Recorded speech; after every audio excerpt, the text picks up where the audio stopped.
নমস্কাৰ বন্ধুসকল, আপোনালোকে চাই আছে আমাৰ ইউটিউব চেনেল জোনাক দা নাইট লাইটাৰ। কৰোনা ভাইৰাছৰ আতংকৰ মাজতে ছ'চিয়েল মিডিয়াত একাংশ লোকে বিয়পাইছে বিভিন্ন উৰা বাতৰি।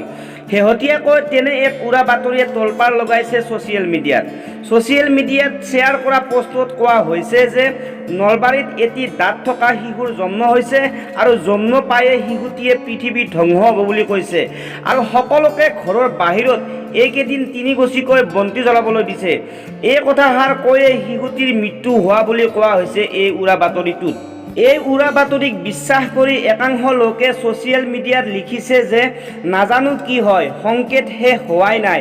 আৰু এটা খবৰ আহিল, আজাৰা হস্পিটেলত বোলে এটা শিশু জন্ম লৈয়ে বোলে কৈছে পৃথিৱী ধ্বংস হ'ব।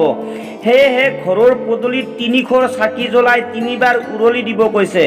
কথাষাৰ কৈয়ে বোলে শিশুটিৰ মৃত্যু হৈছে। বঙৰাত এতিয়া আবতৰীয়া চাকি লগোৱা দমহিয়া বিৰাজমান কৰিছে। হে হৰি কৃষ্ণ, আৰু বা কি হয়। বন্ধু বান্ধৱীসকল, কৰোনা ভাইৰাছৰ এই আতংকময় পৰিৱেশত এনেকুৱা ধৰণৰ উৰা বাতৰিয়ে যে মানুহক অধিক শংকিত কৰি তুলিব তাক আপুনি নুই কৰিব নোৱাৰে। উল্লেখযোগ্য যে একাংশ লোকে এই ঘটনা নলবাৰীত বুলি কোৱাৰ লগতে একাংশই আকৌ ছয়গাঁৱত সংঘটিত হৈছে বুলি উল্লেখ কৰিছে।